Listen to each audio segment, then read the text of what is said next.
Congolais est devenu esclave. On le traite comme un esclave. Parce que simplement les gens se croient à l'abri de tout, qu'ils n'auront pas de réaction, ils savent que les Congolais ne vont pas se mettre dans la rue, et c'est à tort qu'ils disent ça. Parce que le Congolais, dans le passé, a soulevé ce qu'ils ont appelé à l'époque les révolutions. Donc, en fait, on a eu une chaîne. Et puis, pourquoi l'université n'attaque pas le Congo? Pourquoi l'université va construire une succursale là-bas, à Oyo? Mais pourquoi? Pourquoi l'université va accepter que la succursale, la pose de la pierre soit celle de Kiki? Pourquoi? Alors que Pourquoi l'université, l'université? pourtant, dans le même temps, l'université estime que le Congo ne respecte pas ses engagements. Alors pourquoi alors continuer à aller construire une succursale Ben, c'est à qu'il y a quelque Oyo? chose qui ne va pas. Quelque chose qui ne va pas. C'est un réseau et ce réseau mérite d'être dénoncé. Et même l'État marocain doit prendre en considération cette situation. Normalement, Moi, oui. je lance un appel auprès du roi du Maroc pour qu'il regarde cette manière de faire fonctionner ces universités. Et le Maroc a une réputation internationale à défendre. Il y a là un réseau qui salit le Maroc. Moi, j'ai envie de réajuster l'histoire. On a dit ça, Loulou a tout volé, On suffit le la mettra au liberté, poteau. nous bâtirons de nouveau. Et bien, maintenant, j'ai déjà envie de dire, Sassou a tout volé. J'ai dit bien tout. Sassou a tout volé. Et comme il a tout volé, Il faut le mettre peut-être au que poteau. c'est vous qui le dites. Non, Je ne mais suis pas au puisque courant. quand on chantait pour Youlou, c'est ce que les gens disaient. Youlou a tout volé, on le mettra au poteau. C'est ce qu'on a dit de Yombi aussi, de Joachim Yombi Opango. Il a Absolument, tout volé. absolument, Il faut. absolument. On nous a même appris que il avait fait venir, je sais pas, il y avait, je sais pas si c'est un pipeline qui partait des brasseries du Congo jusqu'à chez lui, qui lui apportait de la bière. Bon, il y a tout un tas de choses qu'on a expliquées. Il avait des lits en or. Ben là, vous dites, Sassou a tout volé, mais a vraiment tout. Il a Évidemment tout tout, volé. parce que le pétrole, le La bois, fameuse les histoire minerais, du lit on ne en voit or de rien. Yombi, je me rappelle, moi j'étais élève à l'époque à Brazza, mais on nous a fait visiter le lit en or de Yombi. Mais tout ça, c'est quoi? C'est les magouilles de Sassou. Et il faut qu'un jour on visite son lit. Il faut qu'un jour qu'on arrête tout cela. Et c'est vraiment très important. Nous en arrivons au moment où tout le monde en a marre. Vraiment en a marre. Même au niveau international. Tout le monde en a marre. Quand il va aux obsèques de la reine, où est-ce qu'on le reçoit? Il n'est même pas reçu.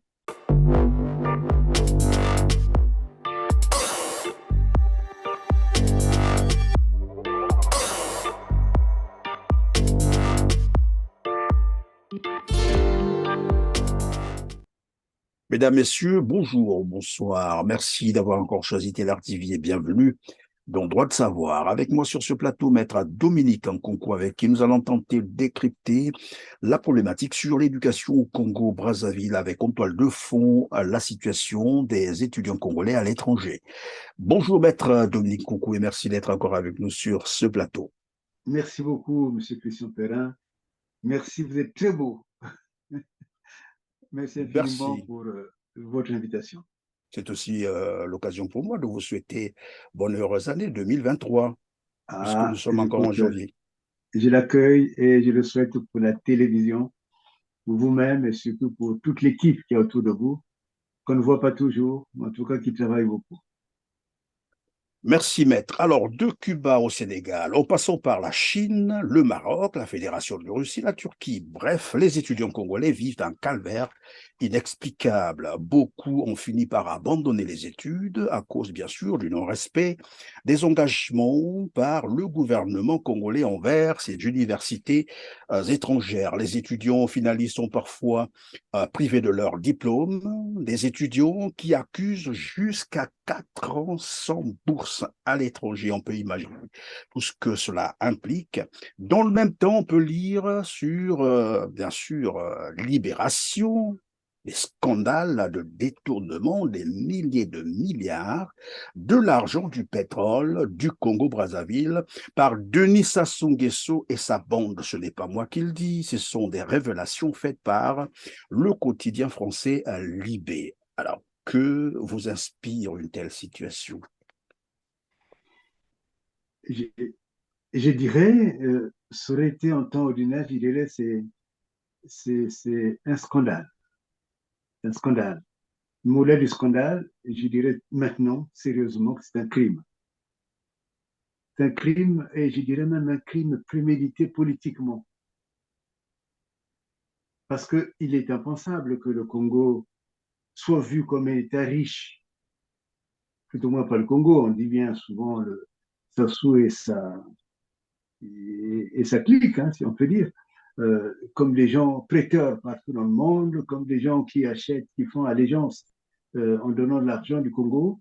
Et de l'autre côté, on a un pays avec les villes où il n'y a même pas une goutte d'eau qui coule dans les robinets, alors que le fleuve est juste à un jet de pierre, où il n'y a pas d'électricité. Chaque fois que j'appelle les miens au Congo, il y a toujours des délestages. Et encore, là où il y a du courant, mais autrement ailleurs, il n'y a pas d'électricité. Et là, le Évidemment, plus grave, pendant c'est que que vous abordez cet aspect de l'argent du Congo, on se souviendra aussi de ces milliards qui sont donnés aux opposants politiques des pays étrangers. Notamment, on a vu 1 milliard et comme ça en liquide, hein, qu'on a saisi d'ailleurs à un ancien président de l'Assemblée nationale du Gabon, un certain Ndouba Dama, oui, de l'argent qui venait du Congo-Brazzaville. Mais dans le même temps, on peut nous démontrer qu'on ne peut pas payer, on ne peut pas honorer les engagements envers les universités à l'étranger où on a envoyé nos étudiants. je crois qu'à la fois, je dirais, c'est la, si je voulais être intellectuel, je dirais la malgouvernance. Mais en réalité, ces concepts n'ont plus de sens dans le cas du Congo. C'est vraiment une volonté génocidaire, une volonté de détruire le Congo de manière générale. Et souvent, les gens ne se rendent pas compte. C'est pour cela que je disais que le Congolais est devenu esclave. On le traite comme un esclave. Parce que simplement, les gens se croient à l'abri de tout, qu'ils n'auront pas de réaction, ils savent que les Congolais ne vont pas se mettre dans la rue, et c'est à tort qu'ils disent ça. Parce que le Congolais, dans le passé, a soulevé ce qu'ils ont appelé à l'époque les révolutions. Et donc, les gens sont capables de se sacrifier vraiment pour libérer ce pays. Et c'est ce qu'il faut arriver à faire. Parce que on ne comprend vraiment rien. La plupart des... Je me rappelle avoir discuté avec Senghor, Léopold Sédar Senghor, quand il était admis à l'Académie française. Il disait, regarde Dominique, la plupart des pays, moi je reçois leur budget. Quand tu vois le budget, les budgets d'armement sont à peu près à 60%. Mais tout ça, c'est pour tuer leur peuple. Mais nous, au Sénégal, on a mis au minimum à 40% les dossiers, les budgets de l'éducation. Au minimum. En tout cas, ça dépasse tous les autres budgets.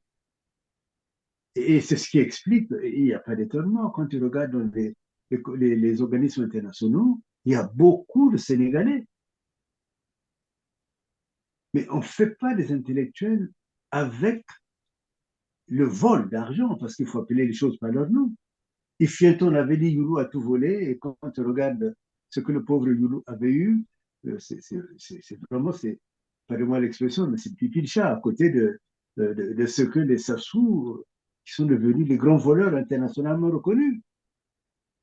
Mais Évidemment, vous parlez des grands voleurs internationalement reconnus. Là, vous avez cité Denis Sassou Nguesso. En tout cas, c'est dit hein, de la presse internationale. Et c'est donc la question que je voulais un peu vous poser. Qu'est-ce qui peut expliquer l'attitude du gouvernement congolais qui, sur le plan national, a laissé mourir l'école congolaise? Tout le monde le sait. Cette école, jadis fleuron de l'Afrique centrale, tout le monde se rappellera que c'était au Congo qu'on a formé beaucoup des cadres africains. Je me rappelle aussi d'Omar Bongo, il avait été formé au Congo. Alors, Mais depuis que Sassou Nguesso est arrivé, ce système est totalement obsolète. Les jeunes étudiants, nous l'avons rappelé tout à l'heure, qui ont la chance de sortir donc du Congo pour aller étudier à l'extérieur, sont abandonnés, privés de bourse. Ils se retrouvent avec les diplômes confisqués au motif que le gouvernement ne respecte pas ses engagements. Est-ce que c'est justement ce que vous disiez tout à l'heure, la malgouvernance, ou bien mais c'est vraiment une stratégie de gouvernement, c'est-à-dire une volonté carrément de détruire un pays? Moi, je crois que c'est justement c'est pour cela que j'ai écarté l'utilisation du terme bienséant de la malgouvernance. Non, c'est vraiment un projet politique. C'est, c'est, c'est, euh, Quand j'ai parlé du génocide de Lari, maintenant, on a dépassé le génocide de Lari. C'est devenu le génocide de tout un peuple, de tout le peuple. Pourquoi? Parce que c'est vraiment euh, la volonté délibérée. D'ailleurs, Sassou l'avait déclaré lui-même. Je ne sais pas à quelle occasion c'était, quand il a dit qu'avant, quand nous sommes arrivés, il y avait 100%, et puis nous avons Tout à fait. décidé que... De détruire les. Est arrivé un moment où le Congo, pour ne parler que d'éducation, avait atteint un taux de scolarisation de 100%. Et nous l'avons atteint aux années 80, même avant. Et puis est arrivé un autre moment où nous avons décidé de détruire. Et le taux de scolarisation a baissé. Donc, donc, il y a une volonté, c'est pas des paroles d'un soulard, c'est pas des paroles, même si souvent il est soulard, mais c'est tout de même une volonté délibérée de détruire la jeunesse. Et quand vous détruisez la jeunesse d'un pays, vous récoltez quoi? La délinquance? Vous récoltez quoi? Ça devient des gens pour vivre et qui se calme, comme on dit, avec du chanvre, ainsi de suite. C'est-à-dire qu'il n'y a plus la conscience. L'avenir n'existe plus pour beaucoup. Pour beaucoup. Souvent, quand je dis cela, on me dit, mais regardez vers Oyo, ainsi de suite, et les gens ont des ordinateurs. Mais même tout ça, c'est du trompe-l'œil. C'est justement, c'est quand tout va bien, quand on a tout à côté de soi, on a le sentiment que tout va bien. Mais si on ne vous donne pas de perspective, par exemple, ceux que les étudiants que Kiki, c'est Kiki, hein, qui, avec sa fameuse association Perspective d'avenir, L'avenir, avaient oui. envoyé, je crois, au Maroc, mais pas seulement, avec un peu d'argent détourné. Je me demande si ce n'était pas des subventions internationales qui venaient de l'étranger. Et ils les ont envoyés, je crois qu'ils ont payé 1 ou 2 années de bourse, mais après, c'est fini. Évidemment, Après, puisque vous en faites état, maître, là, on va quand même évoquer les chiffres, puisque vous parlez évidemment de l'association Perspective Avenir. Jusqu'à aujourd'hui, il y a une sorte de confusion autour de cette situation. Parce qu'au départ, c'est ce qu'on semble noter, c'est que certains étudiants avaient été envoyés au Maroc par cette association Perspective Avenir. Et aujourd'hui, c'est le gouvernement congolais qui a hérité finalement cette affaire. Et nous savons également que cette convention de partenariat entre, aujourd'hui on parle du gouvernement congolais et l'université privée de Marrakech au Maroc, c'est une convention de l'ordre de 10 millions de dollars, d'euros. 10 293 266 000 euros. Donc l'équivalent, si on peut faire des petits calculs, c'est autour de 7 milliards de francs CFA pour 206 étudiants.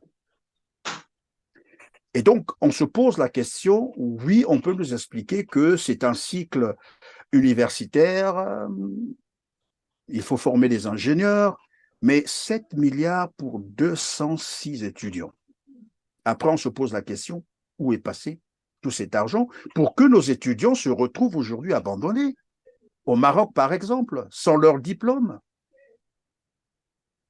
vous savez, M. Perrin, c'est pas si vous constatez que nous avons affaire à des associations qui ne sont jamais auditées. Qui ne sont jamais auditées, pardon. On ne sait jamais d'où vient l'argent et à quoi l'argent sert. Mais au milieu, on va justifier en disant, mais nous avons envoyé des étudiants au Maroc, on a envoyé des étudiants à Cuba, ainsi de suite. Mais oui, ces étudiants envoyés, mais sauf que il n'y a pas eu de la continuité. Et comme il n'y a pas de continuité, comme il n'y a pas de cheminement, donc du coup, on a encaissé des subventions. Souvent, c'est des gens qui vont à la quête des subventions internationales. On va chercher des subventions en justifiant le fait qu'on a envoyé des étudiants à, à- à Cuba, des étudiants en Chine, ainsi de suite. Mais d'abord, est-ce que cette association devrait s'occuper de ça? Et l'argent que cette association a reçu, qu'est-ce que Kiki en a fait? Parce que le projet de base, ce n'était même pas pour servir le Congo. Quand il avait son ambition de succéder à son père, il choisissait les meilleurs pour envoyer là-bas pour que ces meilleurs, quand ils reviennent, lui soient reconnaissants. En fait, c'est un projet politique personnel. Et quand il a vu que le projet politique a été décrié partout, par tout le monde, évidemment, il n'y a plus d'intérêt. Mais il Et à faut ce demander moment, à il ce a abandonné garçon. ça entre les mains du gouvernement, c'est ça. Ben oui, et du coup, il refile ça au gouvernement, c'est-à-dire à l'État congolais. Mais ce garçon, on doit le mettre en prison. Il a perçu de l'argent. Les organismes internationaux doivent lui demander des comptes. C'est Oui, facile d'être comme ça, à la légère. mais, mais dans le même sens, maître, est-ce que, puisqu'il y a une convention de partenariat qui existe, est-ce que l'université privée de Marrakech ne peut pas poursuivre, par exemple, le gouvernement congolais ou l'association Perspective à l'avenir pour n'avoir pas honoré ses engagements, plutôt que de confisquer les diplômes des jeunes étudiants qui, avec toutes les difficultés du monde, ont tenu quand même jusqu'à la fin du cycle et se retrouvent aujourd'hui dans une situation où ils peuvent pas rentrer parce que on leur refuse leur diplôme.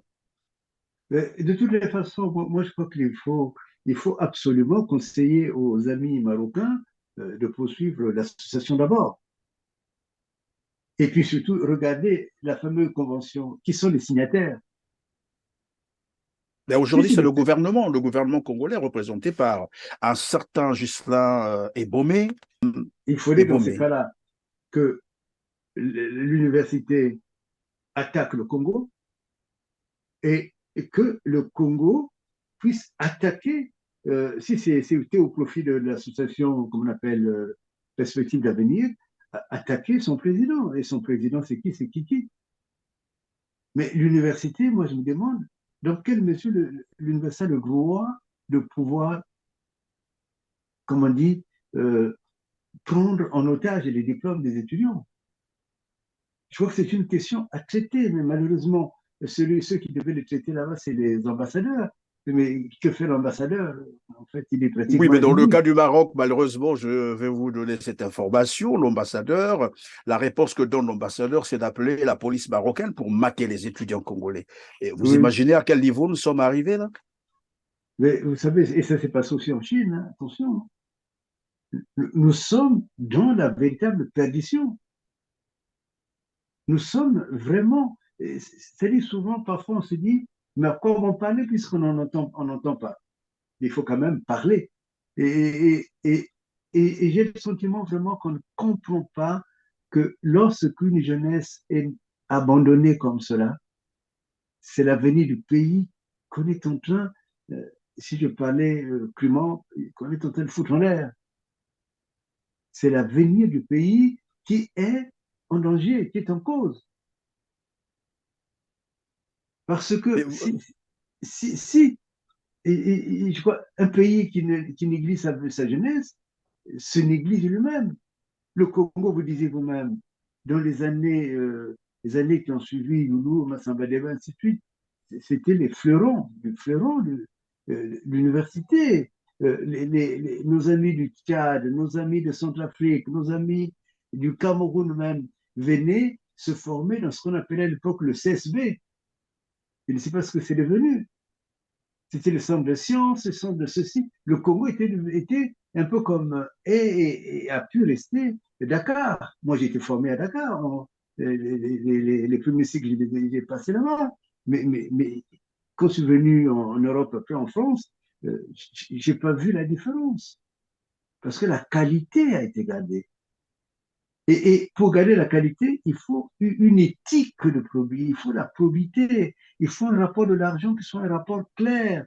Ceux qui savent distinguer les biens publics, l'argent public avec son propre salaire. Mais au Congo, il n'y a plus des gens capables de dire je ne touche pas cet argent qui n'est pas le mien. À la limite, celui qui n'y touche pas est un idiot. Et qu'est-ce qu'on fait de cet argent? On va le mettre dans les cimetières. Et lorsqu'on en parle, on nous donne des prête-noms. Pour moi, les gens comme, comment ils appellent le ministre des Grands Travaux, c'est un prête-nom. Jean-Jacques Bouillard. Bouillard, il y a toutes ces Vous avez personnes-là. Lucien Ebata, vous avez Mais Bouillard, même vous Ebata. avez... Et Bata, ce garçon, j'ai regardé son cursus, mais je comprends. Il a fui ses études au Canada. Il était envoyé là-bas pour former, mais il n'a pas pu réussir. Et qu'est-ce qu'il a fait? Après, il est venu dans les jupons de ce pouvoir. Et après, c'est devenu le pétrolier, comme Kiki, le pétrolier. Le pétrolier, mais le pétrolier de quoi? Le pétrolier de quoi? Alors, restons sur cette affaire, maître, parce qu'il y a quand même quelques ramifications qu'il faut regarder. C'est vrai que les enquêtes continuent, les investigations, mais on note quand même quelque chose de très curieux, j'allais dire, oui. C'est que l'université privée de Marrakech, qui est au partenariat avec le gouvernement congolais ou perspective d'avenir, on ne comprend plus ce qui se passe autour. Mais est-il que dans le même temps, il y a ce souci-là, sous prétexte que le Congo, donc le gouvernement congolais, ne respecte pas ses engagements, on peut confisquer donc les diplômes des finalistes, des jeunes étudiants finalistes, qui sont d'ailleurs abandonnés, matés par la police. Et dans le même temps, cette même université privée de Marrakech est allée construire une succursale à Oyo.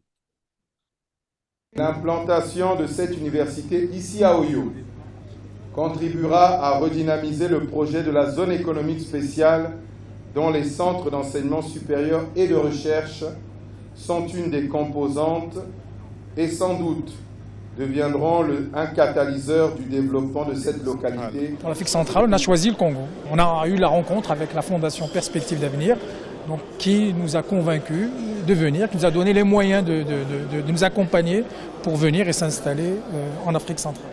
L'université. Je pense que c'est ambigu, là, cette affaire-là. Il y a confusion totale. Et celui qui a posé la première pierre de la construction de cette université, c'est bien Christelle Denis Sassou Nguesso. Voilà. Je pense qu'on voit bien la boucle qui qui se ferme. Ça montre bien que les pauvres étudiants sont victimes d'une arnaque. Mais pire qu'une arnaque, c'est une escroquerie en bande organisée. Moi, je me demande s'il n'y avait pas possibilité dans ce cas-là de demander à tous ces étudiants qui ont été arnaqués comme cela, qu'ils se constituent un peu en collectif, en associant, mais pour attaquer y compris l'université. Attaquer l'université, attaquer Kiki, attaquer son association et lui-même, et puis attaquer Sassou, le gouvernement congolais. Parce que ces garçons ou ces filles jouent gros. On les a fait miroiter un avenir. Mais il n'y a plus d'avenir. Et j'ai même appris qu'on leur donne parfois des petits mots au Congo en disant une sorte d'attestation. Mais l'attestation n'a rien à voir. Tout à fait. Et c'est là d'ailleurs, vraiment, tout est vraiment ambigu dans cette affaire, parce que les étudiants vont étudier donc au Maroc. C'est le cas des jeunes qui étudient au Maroc. Je préfère prendre cet exemple où on a beaucoup plus d'éléments. C'est qu'à la fin de leur cycle, au lieu de leur donner les diplômes, de leur délivrer les diplômes, on confisque les diplômes et le ministre se rend sur place au Maroc. J'imagine ce que ça peut coûter, son voyage. Il arrive au Maroc alors que les gens se disaient, ben voilà, pour une fois, il va régler cette situation et puis on n'en parlera plus. Ben non. Monsieur va là-bas pour demander à ses étudiants de rentrer au Congo sans diplôme et qu'on leur fera des attestations au Congo. Mais ces attestations sont signées par qui en fait? Et nous avons reçu une copie de ces attestations d'un étudiant, un finaliste aussi. Ce sont des attestations, donc c'est le ministère de l'enseignement technique et professionnel qui reconnaît que ces étudiants ont étudié au Maroc et donc qui leur délivre des attestations signées par son ministère à lui, avec son nom en bas comme signataire, Monsieur Thierry Ebomé. Voilà. Donc, après, on se pose la question de savoir que représente Thierry Ebomé pour cette université. Serait-il devenu le recteur de cette université pour délivrer des attestations au Congo? Mais vous savez, M. Perrin, ça va plus loin. Vous savez ce qui est en jeu? Avec ces attestations, si ces enfants ingénieurs voulaient, par exemple, aller dans un autre pays qu'au Congo, C'est tout le problème qui se pose. ils ne vont pas être admis. C'est-à-dire que c'est aussi une manière d'empêcher l'intelligentsia de pouvoir se mouvoir pour se former encore plus. Il y a une combine là qui, euh, qui est très machiavélique. Et derrière ce problème d'argent, parce que le Congo n'a pas de problème d'argent. Sérieusement, le Congo n'a jamais eu de problème d'argent. Le Congo est un pays béni. C'est un pays qui a, j'ai envie de dire, l'or un peu, il suffit de gratter la terre pour qu'on trouve de l'or. Donc, le Congo n'a pas de problème d'argent. Mais le Congo a des stratégies très maléfiques. Des stratégies pour faire que je me rappelle, c'était un dossier dans mon cabinet d'un jeune Congolais qui avait été formé en son temps dans une université du Maroc. Quand il est arrivé ici, il a pu prolonger ses études. Je crois qu'à la fin, il est devenu docteur. Donc, c'est aussi dans l'aspiration humaine de vouloir se développer. Mais là, peut-être ça, les étudiants ne le voient pas. Les étudiants ont simplement une sorte de couperet. Ils n'ont pas le droit d'aller plus loin que ce qu'on leur avait prescrit au début. Donc, en fait, on a eu une chaîne. Et puis, pourquoi l'université n'attaque pas le Congo? Pourquoi l'université va construire une succursale là-bas, à Oyo? Mais pourquoi? Pourquoi l'université va accepter que la succursale, la pose de la pierre soit celle de Kiki? Pourquoi? Alors que Pourquoi l'université, l'université? pourtant, dans le même temps, l'université estime que le Congo ne respecte pas ses engagements. Alors pourquoi alors continuer à aller construire une succursale C'est à quelque Oyo? chose qui ne va pas. Quelque chose qui ne va pas. C'est un réseau et ce réseau mérite d'être dénoncé.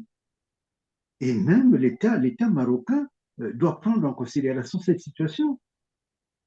Normalement, Moi, oui. je lance un appel auprès du roi du Maroc pour qu'il regarde cette manière de faire fonctionner ces universités.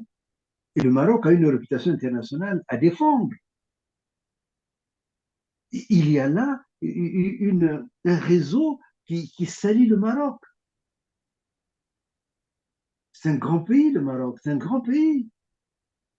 Il ne faut pas que son roi permette que les gens vivent des situations pareilles sur son sol. Mais qu'est-ce qu'ils peuvent espérer de cette coopération à Oyo? Qu'est-ce qu'ils peuvent espérer? S'ils ont l'argent pour construire une filiale là-bas, mais qu'ils aient l'argent de payer la dette d'abord. Normalement. Et Mais ils ne payent il pas y a la une dette. La raison avancée, lorsqu'on lit évidemment cette convention de partenariat du 2 décembre 2021, on indique que voilà, le Congo a des soucis d'argent dus à la crise économique, voilà, tout un Le tas de Congo n'a choses. jamais eu de souci d'argent, M. Christian Plein. Le Congo n'a jamais eu des. Mais le Congo a des projets génocidaires. Quand j'en parle, tout le monde crie Haro Bodé. Non, c'est une réalité. Le plan Mouabara, ce n'était pas une sorte d'épiphénomène, ce n'était pas quelque chose de passager, c'est un projet global de destruction du Congo, de destruction de notre jeunesse. c'est ce que j'appelle souvent le génocide rampant. On ne le voit pas. Le plan Mouebara, c'est un plan de destruction du Congo. Et ça est-ce que sous c'est le ce qui fait explique, puisque vous parlez déjà du plan Bouébara, est-ce que c'est ce qui justifie qu'aujourd'hui, par exemple, au niveau du département de Poul, par exemple, les structures, j'allais dire, les infrastructures scolaires ne soient plus rétablies, comment on peut réfectionnées, parce que finalement tout a été détruit lors du génocide entre 2016-2018, si j'ai bonne mémoire. Aujourd'hui, dans cette partie du pays, les enfants ne prennent plus part aux différents examens d'État. Je ne sais pas si cela a changé. Mais, enfin, en tout cas, pas à ma connaissance. Vous savez, le livre a eu un mérite, malgré tout ce dont j'en ai souffert, c'est de dire au niveau international qu'il y a un génocide au Congo. Et je crois que si on a arrêté les bombardements, c'était trop visible. Parce que quand on a alerté la communauté internationale, quand on allait crier jusqu'à Genève en disant nous, on ne pratique pas le génocide, et quand Genève leur demande, OK, c'est pour ce qu'il dit est faux, dans ces cas, ouvrez les frontières qu'on vienne faire une enquête. Et le Congo refuse. Je l'ai dit dans le livre L'or et le sang et l'or du génocide, le deuxième livre que les Congolais connaissent moins. Mais j'ai dit que le Congo, et j'ai même mis le tableau où le Congo admis non. Donc, n'en déplaise à des gens comme, comment s'appelle le jeune qui est Premier ministre là-bas, mais, mais, mais c'est Vous voulez une. parler d'Anatole Collinet Makosso ou de Thierry Oui, Moula? Makosso, là, mais c'est une réalité. Et il n'a jamais répondu à ça. Hein. Il n'a jamais répondu. Moi, je le mets à défi de Oui, mais répondre. évidemment, c'est la question qu'on va se poser. S'ils ne se reprochent de rien, alors pourquoi ils ont refusé une enquête internationale? C'est le minimum. C'est le minimum. Quelqu'un dit, vous êtes en train de pratiquer le génocide. OK, venez vérifier. Mais ils disent non. Et c'est aux Nations Unies. Et le tableau, quand les gens veulent lire le livre, ils verront que c'est le même tableau qui existe au niveau des Nations Unies, où le Congo a refusé. Donc, le livre, je dirais, a scellé comme un mur pour ne plus faire le génocide ouvert. Et bien maintenant, l'autre phase, c'est le génocide de l'enfant. Celui qu'on ne voit pas, celui qu'on pratique la nuit. Quand on va tuer les enfants, nos enfants, à Bakongo la nuit, le fameux 20 heures, il faut rentrer chez soi. Quand on va les tuer, qu'est-ce qu'on dit? On a trouvé notre prétexte. C'est des brigands. Mais quels brigands? Et quand on n'envoie plus nos enfants à l'école, moi je me bats avec le peu de moyens que je peux avoir. On me dit, il y a telle école où on peut inscrire les gens, mais il y a beaucoup d'écoles privées même à Brazzaville, même des écoles universitaires, mais ça coûte très cher. Et les parents n'ont pas de bourses. Je connais même un parent dont on a confisqué carrément son salaire. Son salaire passe dans comment on appelle ça, au niveau du trésor, mais on ne veut pas lui payer son argent pour qu'il puisse avoir un passeport, qu'il voyage, ainsi de suite, qu'il puisse payer les frais d'études de ses enfants. Et à côté de cela, c'est aussi ces enfants, surtout dans la partie sud, qu'on ne peut plus rattraper, sauf il faut changer le gouvernement et aussi avoir un programme, ce qu'on appelle apprendre à apprendre, pour rattraper le niveau des gens. Les enfants ne vont pas à l'école. Ce n'est pas parce qu'ils ne veulent pas, mais on ne leur donne pas les moyens d'aller à l'école. Et donc là, il y a quelque chose de grave. Il y a quelque chose de grave. C'est-à-dire, ce qui a été détruit pendant 40 ans, combien de temps il faut pour pouvoir le rattraper? Ces enfants, Évidemment, dans la même logique, maître Dominique Nkunku, il y a aussi cette réalité au niveau, disons, au nord du Congo, où le docteur Firmin Bossali, je crois que à cette période-là, il était en train de battre campagne parce qu'il il était candidat aux législatives. Alors, il a pu filmer une école dans sa localité où il s'étonnait d'ailleurs de voir la qualité de l'école. Vous pouvez imaginer des petites salles en terre battue, mais vraiment fissurées partout. Je vais vous inviter à suivre cette vidéo et on revient sur le plateau parce qu'il y a aussi des images, photos qui nous montrent un peu la qualité des infrastructures scolaires dans la partie nord du pays et on revient tout à l'heure pour un commentaire. Là, docteur Bossana en campagne, je suis enseignant. Regardez, je suis dans la salle de classe de l'école primaire de Bobanda. Ce n'est pas la comédie, c'est la vérité. Là, je suis avec Bobanda. Peut-être un peu que moi, je suis allé dans une forêt, là, j'ai inventé quelque chose. Hein, mais mon yaya, là,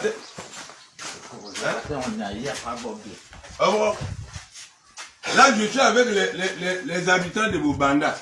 Là, Laurent Abangobé. Bon, il y a les coins, moi, je ne peux pas imaginer ça. Bon, et B, pendant 10 ans, Binouba Sima Moudarabe, donc, les coins, nous, Kiabe, et Médalomobé, il y a un Darende. Voilà le tableau. Vous avez filmé le tableau? Hein? Ça, c'est le tableau là où on enseigne l'enseignant. Là, on enseigne les enfants. Il y a 2 classes. Voilà. C'est tout ça qui fait du CP1 au CM2. C'est ça l'école primaire de Bobanda. Là, je suis... Alors, maître Dominique Nkunku, la question qui va s'en suivre, elle est naturelle d'ailleurs. Quelle analyse pouvez-vous faire d'une telle réalité pour un pays producteur du pétrole, le 3e d'ailleurs en Afrique subsaharienne, avec une petite population d'à peine 5 millions quand on n'exagère pas? Comment expliquer de telles réalités dans le système éducatif congolais? Moi, je crois qu'il faut en appeler d'abord aux Congolais.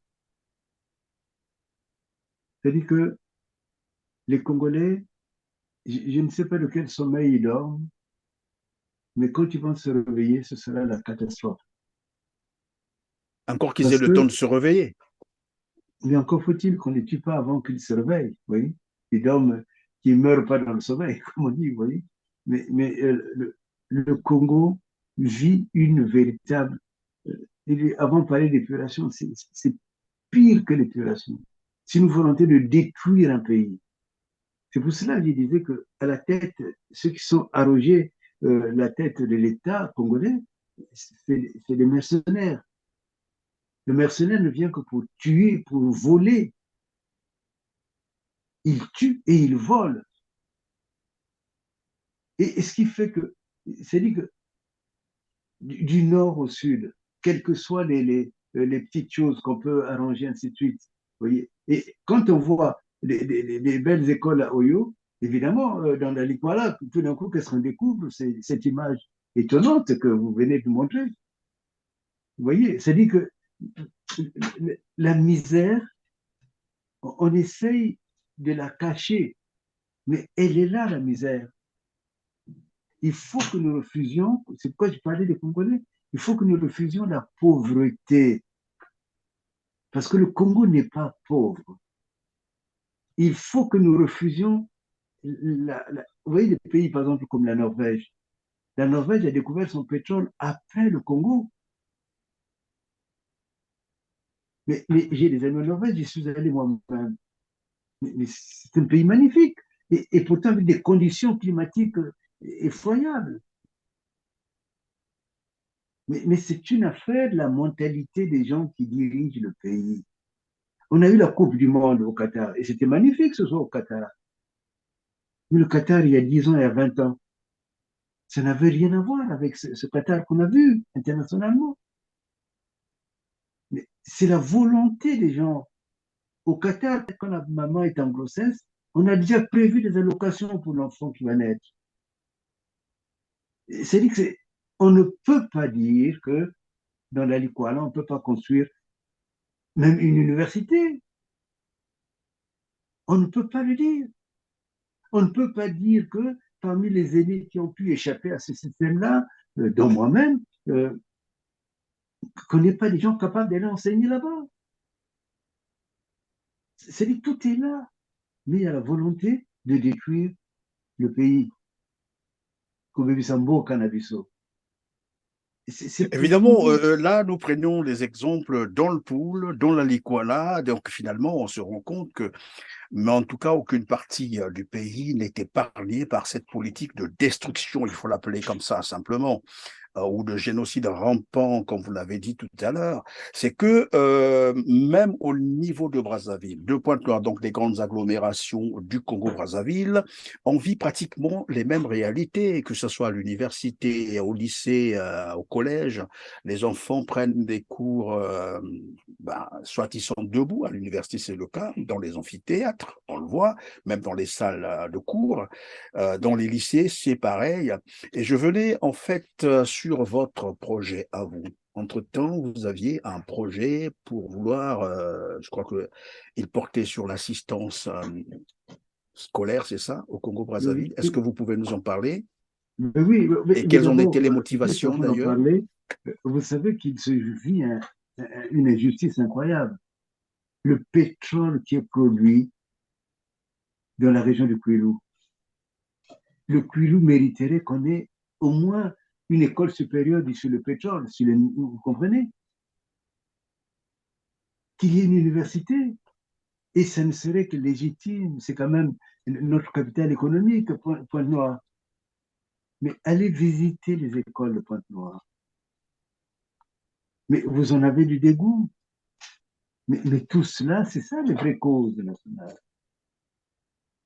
Et en effet, le projet que j'ai eu et que on continue à ficeler, puisque ce genre de projet, je veux toujours que l'on y travaille au moins dans des petits groupes, pour que ce ne soit pas individualisé. C'est pas pour dire c'est moi qui suis c'est moi qui suis riche. Non, non, non.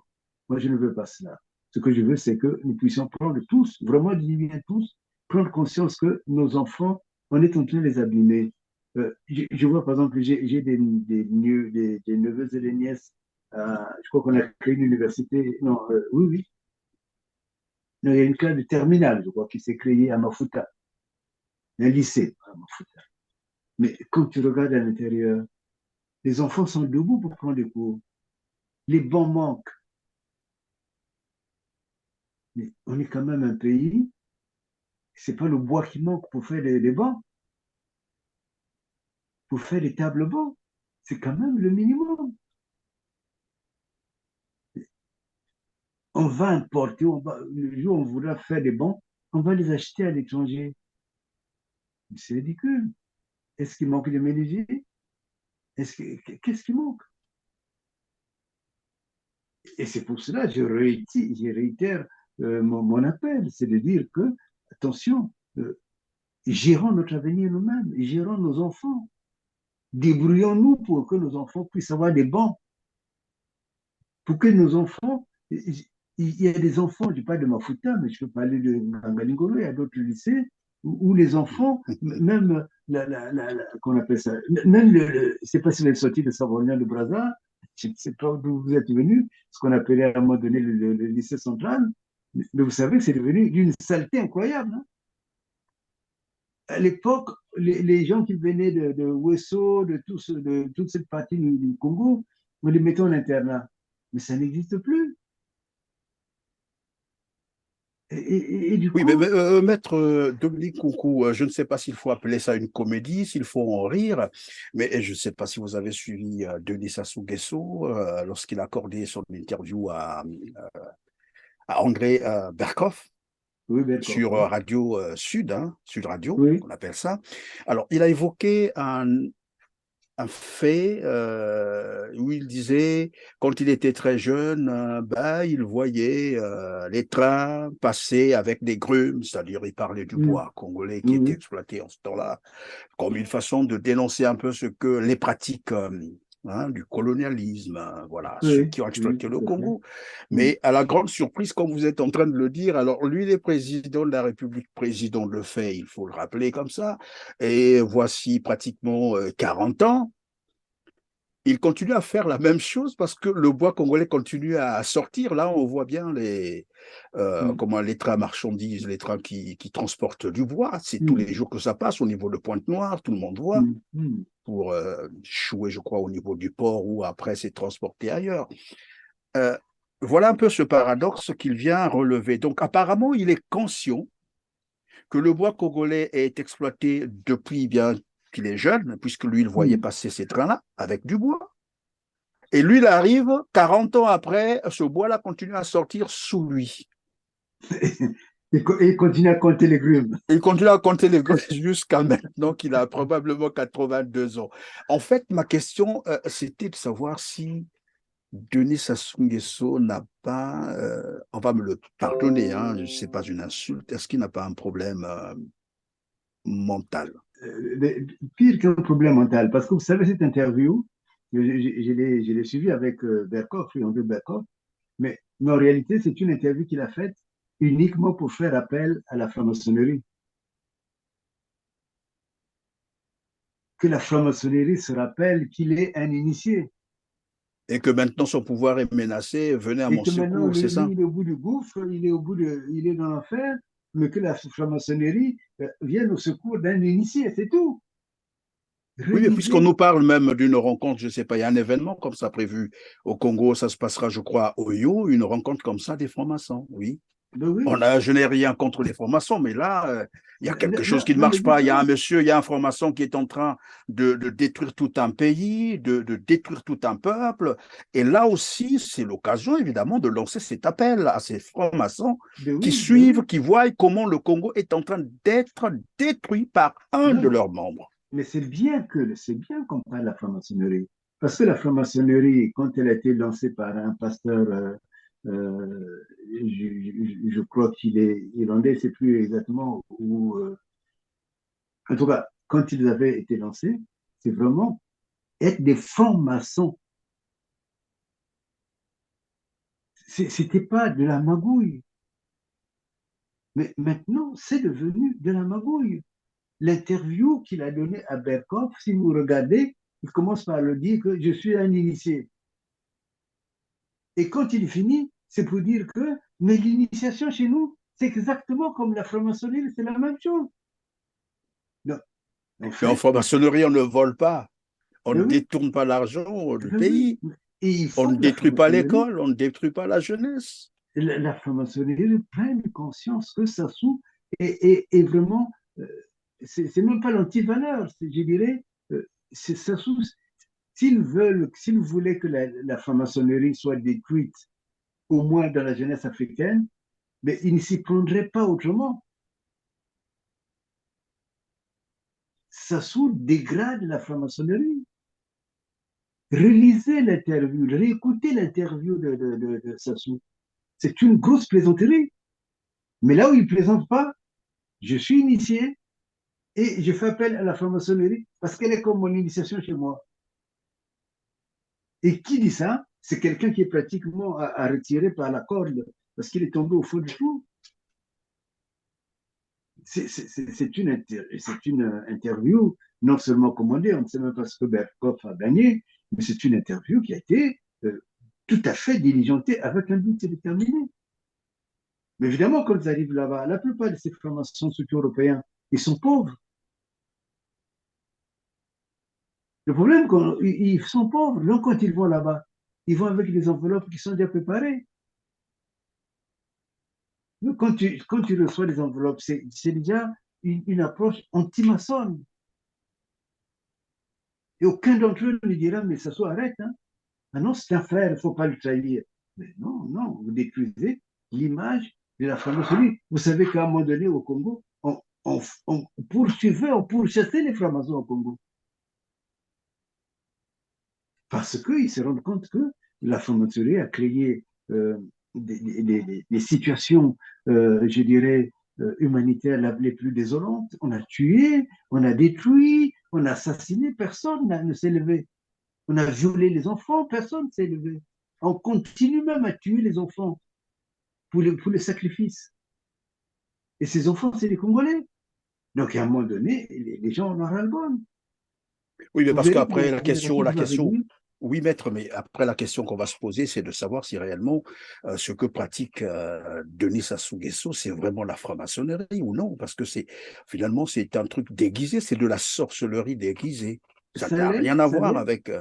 ça l'est, mais c'est les francs-maçons qui devraient se poser sérieusement la question. C'est-à-dire que, vous voyez, là, je ne suis pas sur un terrain critique. Moi, je dis simplement, s'ils sont vraiment francs-maçons, c'est eux qui devraient dire à Sassou de s'arrêter. Je dis bien, ça signifie qu'eux-mêmes, les rites francs-maçons, les rites maçons, ils ne les connaissent pas, ou tout au moins, ils les biaisent facilement. Qu'est-ce qu'ils apprennent dans leurs ateliers là? C'est quoi? C'est la fumée, quoi. Vous comprenez?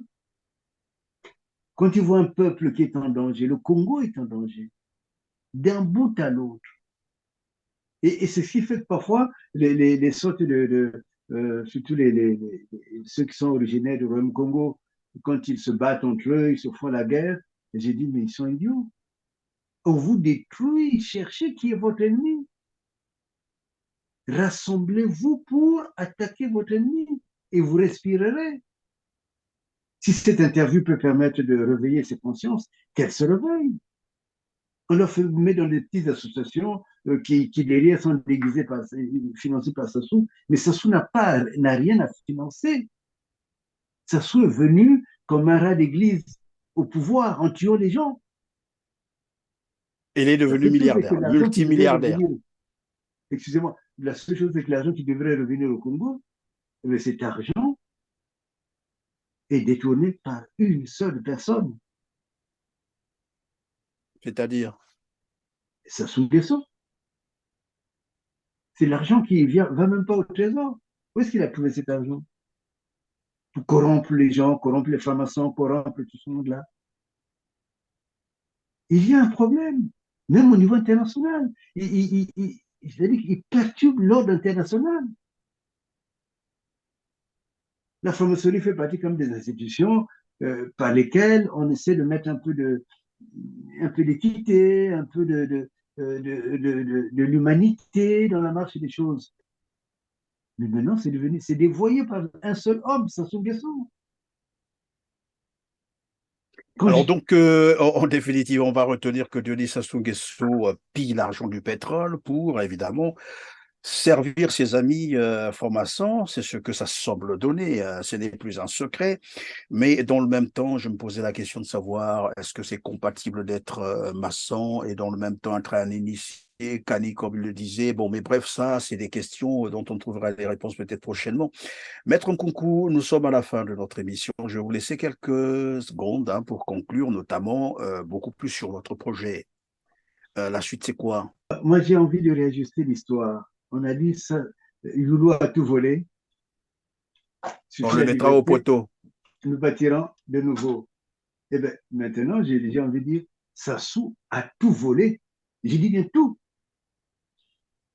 Sassou a tout volé. Et comme il a tout volé, Il faut le mettre peut-être au que poteau. c'est vous qui le dites. Non, C'est mais le truc puisque quand on chantait pour Youlou, c'est ce que les gens disaient. Youlou a tout volé, on le mettra au poteau. C'est ce qu'on a dit de Yombi aussi, de Joachim Yombi Opingo. Il a tout Absolument, volé. absolument, Il faut. absolument. On nous a même appris qu'il avait fait venir, je sais pas, il y avait, je sais pas si c'est un pipeline qui partait des brasseries du Congo jusqu'à chez lui, qui lui apportait de la bière. Bon, il y a tout un tas de choses qu'on a expliquées. Il avait des lits en or. Ben là, vous dites, Sassou a tout volé, mais a vraiment tout. Il a Évidemment tout tout, volé. parce que le pétrole, le La bois, fameuse les histoire minerais, du lit on en voit or rien. de Yombi, je me rappelle, moi j'étais élève à l'époque à Brazza, mais on nous a fait visiter le lit en or de Yombi. Mais tout ça, c'est quoi? C'est les magouilles de Sassou. Et il faut qu'un jour on visite son lit. Il faut qu'un jour qu'on arrête tout cela. Et c'est vraiment très important. Nous en arrivons au moment où tout le monde en a marre. Vraiment en a marre. Même au niveau international. Tout le monde en a marre. Quand il va aux obsèques de la reine, où est-ce qu'on le reçoit? Il n'est même pas reçu. Ça signifie que tout le monde, même les gens qu'il a financés, je dirais, Sassou pardonnez-moi, mais ils sont la merde. Ils sont mauvais au niveau des relations internationales. Et c'est pour cela que ça ne m'étonne pas qu'il y ait cette réunion des francs-maçons, mais ça ne m'étonne pas aussi qu'il y ait eu l'interview de Verkov. C'est une interview dirigée. Quant à lui, il continue à compter les grumes. Hein. Il continue à compter les grumes. Jusqu'aujourd'hui. Alors, qu'est-ce qu'on retient donc de votre projet, maître? Et on termine par là. Oui, oui. Alors, vraiment, je renouvelle le projet pour dire que faisons une action, je ne dirais pas bénévole. Je voudrais que les hommes et les femmes de bonne volonté, dans leur domaine, dans leur région même originaires des régions, de leur propre région, qu'ils puissent créer je dirais, des petits groupes d'investissement. Pas forcément de gros investissements, mais au moins de pouvoir cotiser, mais en gérant eux-mêmes, en ayant leur propre trésorerie, pour qu'ils ne soient pas dit qu'on a pris l'argent, non. Mais avec moi, c'est l'idée que je lance. Mettons des bons à la disposition de nos enfants, seulement des bons. Mettons des livres à la disposition de nos enfants, seulement des Oui, mais livres. maître, là encore, il faut bien que ce gouvernement de Denis Sassou Nguesso puisse accepter que ces bons soient évidemment confectionnés, que ces livres arrivent, parce que nous avons aussi quelques témoignages qui nous ont été rapportés, comme quoi des Congolais vivant à l'étranger, en France particulièrement, aux États-Unis, un peu partout, ont parfois collecté des livres un peu partout, dans les établissements, dans les bibliothèques, et ont cherché en fait à envoyer ces livres au Congo, mais ça n'a jamais marché. Ils ont été bloqués, même au niveau de l'ambassade du Congo. J'ai envie qu'on commence. Quand on Vous commence voyez, alors. non, vraiment, mais en traçant bien les choses. Oui. Moi j'ai envie qu'on me dise, moi, je veux envoyer à Mindouli telle chose, mais je n'arrive pas à le faire. On trouvera les moyens. Et je dirais même, c'est une sorte de casus belli. J'ai envie de provoquer ce pouvoir et de voir où il bloque. Et j'en ferai un débat, et plus qu'un débat, et peut-être autre chose. Moi, j'ai envie simplement qu'on essaye d'aider nos enfants. Tout le monde internationalement comprendra que dans les cas où on est le Congo, que les Congolais et les Congolaises à l'étranger aient envie. Ce n'est pas des armes qu'on envoie. Mais on veut former ce que Aimé Césaire appelait les armes miraculeuses, l'intelligence. Donc, recommençons, même s'il y a eu des entreprises privées qui ont échoué, recommençons. Mais je Non, parfois voudrais les que... entreprises, ce que je vous dis là, maître, c'est des entreprises associatives, hein. Des Non, non, gens non, qui, en non, mais quand je association, dis... ont trouvé du matériel à Non, envoyer au Congo pour soulager un peu la population. La première question qu'on leur a posée, quoi, vous voulez être député? Qui êtes-vous? Vous avez un projet politique? Et après, bon, tout est bloqué et ça ne passe plus, voilà. Ou quand mais ça arrive, tout est confisqué. Bon, mais comme Monsieur vous avez dit, il Perrin, faut toujours faire, refaire, reprendre. Eh bien, Monsieur il faut Perrin, toujours oser. j'ai envie que nous recommençons. J'ai même envie de dire, on fait cela comme un acte de convocation. C'est-à-dire, visiblement, enfin tracé, le jour où ça commence, on fait même une conférence de presse et on suit l'itinéraire de ça. Et on va voir à quel niveau ça bloque. Et par rapport aux étudiants, j'ai envie qu'ils créent un collectif, tous ces étudiants qui ont été bafoués. Ceux qui étaient à Cuba, qu'on a renvoyé pratiquement avec des coups de machette, c'est pas des coups de matraque aux fesses, mais ceux qui sont en Chine, ainsi de suite. Je voudrais qu'ils aient au moins des leaders et qu'on crée des collectifs. Et moi, je suis prêt. Parce qu'on ne peut pas accepter qu'il n'ait pas de diplôme. Il n'est pas accepté que la créance est de l'État. Attention, il y a une créance. Hein. Depuis le jour où on les a envoyés avec une promesse de bourse, jusqu'à présent, ils n'ont pas été payés. Il faut que l'État congolais puisse payer. Et ce n'est pas l'argent qui manque. Donc, soyons pragmatiques sur ces choses-là, sur les bancs de nos enfants. Et je voulais aussi créer une sorte de cantine, vous voyez? Parce que souvent les gens viennent, le matin ils n'ont pas mangé, à midi ils n'ont rien à manger, et à la fin de l'année, même quand ils rentrent chez eux, il n'y a pas grand-chose à manger, et à la fin de l'année, on veut qu'ils aient du résultat. Non. Vous voyez, je ne me situe pas au niveau intellectuel, je me situe là au niveau pragmatique. Qu'est-ce qui manque à nos enfants? Faisons-le, rassemblons-nous et faisons un cheminement. Moi, si on me dit, les Américains me disent, mes compatriotes aux États-Unis me disent, Maître Kunku, on a ça qui est rassemblé, on fait une conférence de presse là-bas.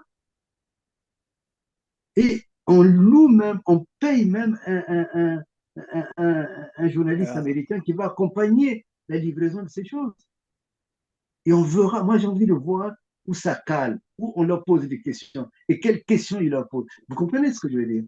Tout à fait, oui. C'est-à-dire, on entre en frontalité là, Boya, tu vois.